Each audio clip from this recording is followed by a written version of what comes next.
আসসালামু আলাইকুম। সংবাদে আপনাদের সবাইকে স্বাগত জানাচ্ছি। আমি ফিরোজ তোহা। শুরুতেই আরবে কেবলস সংবাদ শিরোনাম জানিয়ে দেব এই মুহূর্তে হাতে পাওয়া সর্বশেষ গুরুত্বপূর্ণ আপডেট বাংলা সংবাদ। শুরুতেই থাকছে সত্যি রাজনীতি করতে চাইলে পায়ে হেঁটে জেলখানায় চলে যেতেন, প্রধানমন্ত্রীকে উদ্দেশ্য করে খালেদা জিয়ার উপদেষ্টা। সাবেক প্রধানমন্ত্রী শেখ হাসিনার উদ্দেশ্যে বিএনপি চেয়ারপারসনের উপদেষ্টা জয়নুল আবেদিন ফারুক বলেছেন, আপনি মনে করছেন আবার বাংলাদেশে ফিরে আসবেন, বাংলাদেশে আবার আপনি রাজনীতি করবেন। যদি সত্যি এটি চাইতেন তাহলে পদত্যাগ করার পর আপনি পায়ে হেঁটে জেলখানায় চলে যেতেন। আপনার ভাষায়, আপনার কথায় যদি আপনার লক্ষ্য নেতাকর্মী থেকে থাকে, উন্নয়নের কথা বলে যে আস্ফালন আপনি করেছিলেন সেটা যদি আপনার মধ্যে থাকতো তাহলে আপনি পালিয়ে যেতেন না। এবারে জানাবো বাংলাদেশকে বড় সুখবর দিল চীন। আগামী 1 ডিসেম্বর থেকে বাংলাদেশকে শতভাগ শুল্কমুক্ত বাজার সুবিধা দেবে চীন। সোমবার ঢাকায় চীনা দূতাবাস এক বিবৃতিতে এ তথ্য জানিয়েছে। এতে বলা হয়েছে, গত 5 সেপ্টেম্বর প্রেসিডেন্ট শি জিনপিং চীন আফ্রিকান শীর্ষ সম্মেলনে স্বল্পোন্নত দেশকে শতভাগ শুল্কমুক্ত বাজার সুবিধা দেওয়ার ঘোষণা দিয়েছেন। আগামী 1 ডিসেম্বর 2024-এ বাংলাদেশ এবং চীনের কূটনৈতিক সম্পর্ক স্থাপনের দিন থেকে বাংলাদেশ শতভাগ শুল্কমুক্ত বাজার সুবিধা পেতে যাচ্ছে। জানাবো সাবেক এমপি পুত্রের শ্বশুরবাড়িতে মিলল কোটি টাকা দামি গাড়ি। রাজধানীর উত্তরার একটি বাড়িতে অভিযান চালিয়ে নগদ 1,16,45,500 টাকা বিভিন্ন দেশের মুদ্রা উদ্ধার করেছে পুলিশ এবং সেনাবাহিনীর একটি যৌথ দল। অভিযান পরিচালিত বাড়িটি সাবেক সংসদ সদস্য এমপি মোহাম্মদ হাবিব হাসানের ছেলে আবির হাসান তামিমের শ্বশুরবাড়ি বলে জানা গেছে। সেই বাড়ি থেকে পুলিশের একাধিক জ্যাকেটও উদ্ধার করা হয়েছে। জানাবো চাঞ্চল্যকর সংবাদ, মাটি খুঁড়তে বেরিয়ে এলো 8 বছর আগের অক্ষত মরদেহ। সাতক্ষীরার শ্যামনগরে মসজিদ সংস্কারের জন্য খনন করা হচ্ছিল মাটি। সেখানে কাফনের কাপড়ে মোড়ানো একটি মরদেহ পাওয়া গেছে। 8 বছর 6 মাস আগের দাফন করা মরদেহটি এখনও অক্ষত। জানিয়ে দেব ঢাকা বিশ্ববিদ্যালয়ে হঠাৎ প্রকাশ্যে ছাত্র শিবির, অস্বস্তিতে বৈষম্য বিরোধী ছাত্র আন্দোলন। বাংলাদেশের ঢাকা বিশ্ববিদ্যালয়ে দীর্ঘ সময় পর প্রকাশ্যে এসেছে জামায়াত ইসলামীর ছাত্র সংগঠন বাংলাদেশ ইসলামী ছাত্র শিবির। বিশেষ করে বৈষম্য বিরোধী ছাত্র আন্দোলনের একজন নেতা ছাত্র শিবিরের সভাপতি হিসেবে আত্মপ্রকাশ করায় এ নিয়ে আলোচনা এখন তীব্র হয়েছে। আবু সাদিক কায়েম গত শনিবার নিজেকে ঢাকা বিশ্ববিদ্যালয় শাখা ছাত্রলীগের সভাপতি হিসেবে পরিচয় করিয়ে দিয়েছেন। এবং সর্বশেষ জানাবো আন্তর্জাতিক সংবাদ, লেবাননে ইসরায়েলি হামলায় নিহত বেড়ে শতাধিক।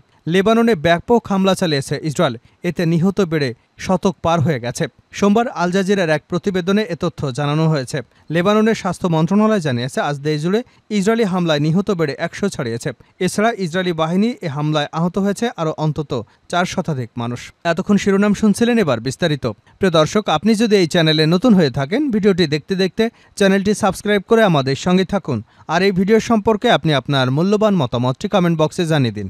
আর হ্যাঁ প্রিয় দর্শক, জানিয়ে দিন ভিডিওটি কোথা থেকে দেখছেন। হাসিনাকে খালেদা জিয়ার উপদেষ্টা, সত্যি রাজনীতি করতে চাইলে পায়ে হেঁটে জেলখানায় চলে যেতেন। সাবেক প্রধানমন্ত্রী শেখ হাসিনার উদ্দেশ্যে বিএনপি চেয়ারপারসনের উপদেষ্টা জয়নুল আবেদিন ফারুক বলেছেন, আপনি মনে করেছেন আবার বাংলাদেশে ফিরে আসবেন, বাংলাদেশে আবার আপনি রাজনীতি করবেন। যদি এটা সত্যি চাইতেন তাহলে পদত্যাগ করার পর আপনি পায়ে হেঁটে জেলখানায় চলে যেতেন। আপনার কথায় যদি আপনার লক্ষ্য কর্মী থেকে থাকে, উন্নয়নের কথা বলে যে আস্ফালন আপনি করেছেন সেটা যদি আপনার মধ্যে থাকতো তাহলে আপনি পালিয়ে যেতেন না। সোমবার 2008 থেকে 2024 সাল পর্যন্ত বিনা ভোটে নির্বাচিত দুর্নীতিবাজ এমপিদের বিচারের আওতায় আনার দাবিতে আয়োজিত অবস্থান কর্মসূচিতে তিনি এসব কথা বলেন। জাতীয় প্রেস ক্লাবের সামনে এ কর্মসূচির আয়োজন করে জাতীয়তাবাদী নবীন দল।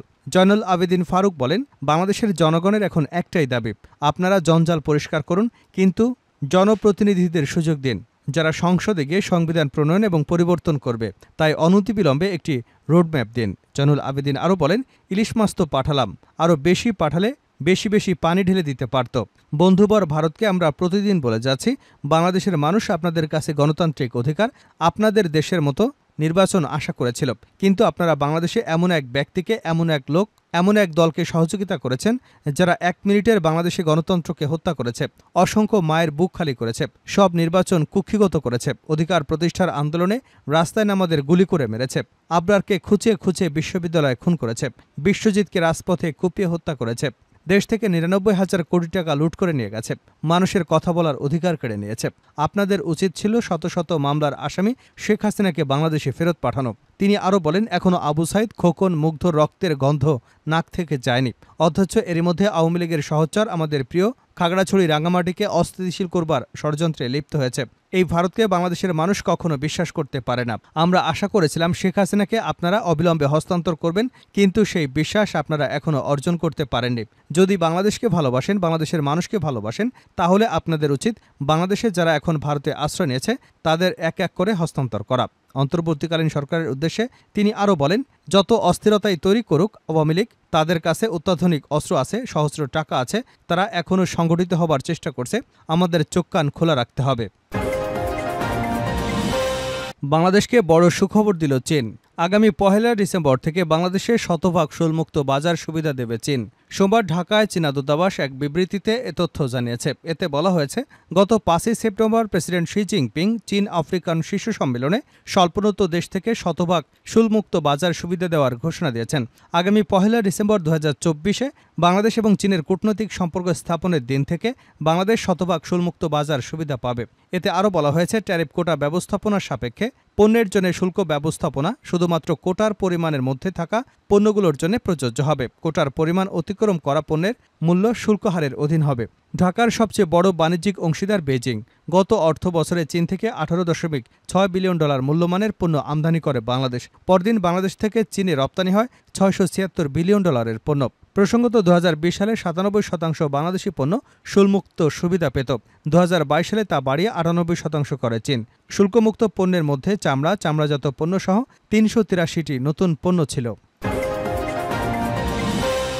সাবেক এমপি পুত্রের শ্বশুর বাড়িতে মিলল কোটি টাকা দামি গাড়ি। রাজধানীর উত্তরায় একটি বাড়িতে অভিযান চালিয়ে নগদ ১,১৬,৪৫,৫০০ টাকা, বিভিন্ন দেশের মুদ্রা উদ্ধার করেছে পুলিশ এবং সেনাবাহিনীর একটি যৌথ দল। অভিযান পরিচালিত বাড়িটির সাবেক সংসদ সদস্য এমপি মোহাম্মদ হাবিব হোসেনের ছেলে আবির হাসান তামিমের শ্বশুরবাড়ি বলে জানা গেছে। সোমবার ডিএমপির উপপুলিশ কমিশনার মোহাম্মদ তালিবুর রহমান এ তথ্য নিশ্চিত করেছেন। জানা যায়, রোববার সেনাবাহিনীর উত্তরা পশ্চিম থানার একটি যৌথ টিম ওই বাসায় স্থানীয় সাক্ষীসহ প্রবেশ করে।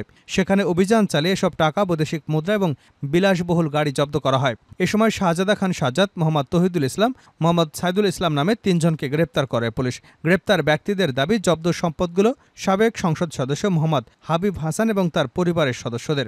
ওই বাড়ি থেকে উদ্ধারকৃত বুলেট প্রুফ জ্যাকেট ৩টি ঢাকা ১৮-এর সাবেক সংসদ সদস্য মোহাম্মদ হাবিব হাসান এবং তার ছেলে আবির হাসান তামিম গত ৫ই অগাস্ট পূর্ব বৈষম্য বিরোধী ছাত্র আন্দোলন চলাকালে বিভিন্ন সময় ব্যবহার করেছে বলে দাবি করা হয়েছে। ডিসি মোহাম্মদ তালিবুর রহমান আরও জানান, গোপন তথ্য ছিল উত্তরার ৭ নম্বর সেক্টরের একটি বাড়িতে পুলিশের বুলেট প্রুফ জ্যাকেট সহ অস্ত্র এবং গুলি রয়েছে।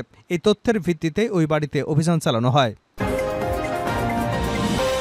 মাটি খুঁড়তেই বেরিয়ে এলো ৮.৫ বছর আগের অক্ষত মরদেহ। সাতক্ষীরার শ্যামনগরে মসজিদ সংস্কারের জন্য খনন করা হচ্ছিল মাটি। সেখানে কাফনের কাপড়ে মোড়ানো একটি মরদেহ পাওয়া গেছে। ৮ বছর ৬ মাস আগে দাফন করা মরদেহটি এখনও অক্ষত। সোমবার সকালে শ্যামনগর উপজেলার আটুলিয়া ইউনিয়নের দক্ষিণ ছোটকুপুট দ্বিতল মসজিদের পাশে ঘটনা ঘটে। মৃত ব্যক্তির নাম আব্দুল গনি। তিনি ওই গ্রামে মৃত শামসুদ্দিন গাজীর ছেলে। আব্দুল গনির ছেলে আবু সুফিয়ান বলেন, ২০১৬ সালের ৭ মার্চ আমার বাবা মারা যান। সেই সময় মসজিদের পাশেই বাবাকে কবর দেয়। কিছুদিন আগে মসজিদটি সংস্কার করার জন্য মসজিদের পাশে থাকা বাবার কবরসহ আরও কয়েকটি কবর স্থানান্তরের প্রস্তাব দেয় মসজিদ কমিটি। তাতে আমরা সম্মতি দিয়েছি। আজ সকালে কবর খুঁড়লে সেখানে থাকা বাবার কবরের ভেতরের মরদেহটি অক্ষত দেখতে পাই। পরে উলামায়ে কেরামদের পরামর্শ করে নতুন করে কবর খুঁড়ে জানাজা ছাড়াই দাফন করা হয়। আব্দুল গনি ইসলামী অনুশাসন মেনে চলতেন বলে তার ছেলে আবু সুফিয়ান জানিয়েছেন। স্থানীয় আহমদিয়া মাদ্রাসার মুহতামি মুফতি মাসুদ সিদ্দিকী বলেন, আল্লাহ পবিত্র কোরআনে বলেছেন, যারা আল্লাহর রাস্তায় মারা যান তাদের তোমরা মৃত বলো না, বরং তারা জীবিত এবং কবরে আল্লাহ তাদের রিজিক দেন। তাই এটি অস্বাভাবিক কোনো ঘটনা নয়। শেষ করছে আন্তর্জাতিক সংবাদ দিয়ে। লেবাননে ইসরায়েলি হামলায় নিহত বেড়ে শতাধিক। লেবাননে ব্যাপক হামলা চালিয়েছে ইসরায়েল। এতে নিহত বেড়ে শতাধিক পার হয়েছে। সোমবার আল জাজিরার এক প্রতিবেদনে এসব তথ্য জানানো হয়েছে। লেবাননের স্বাস্থ্য মন্ত্রণালয় জানিয়েছে, আজ দেশজুড়ে ইসরায়েলি হামলায় নিহত বেড়ে ১০০ ছাড়িয়ে গেছে। এছাড়া ইসরায়েলি বাহিনীর এই হামলায় হতাহত হয়েছে অন্তত ৪ শতাধিক মানুষ। এর আগে ইসরায়েলি সেনাবাহিনী জানায়, আজ লেবাননে প্রায় ৩০০ লক্ষ্যবস্তুতে হামলা চালিয়েছে তারা। তাদের এমন দাবির পর লেবাননের স্বাস্থ্য মন্ত্রণালয় হতাহতের বিষয়ে এ তথ্য জানিয়েছে।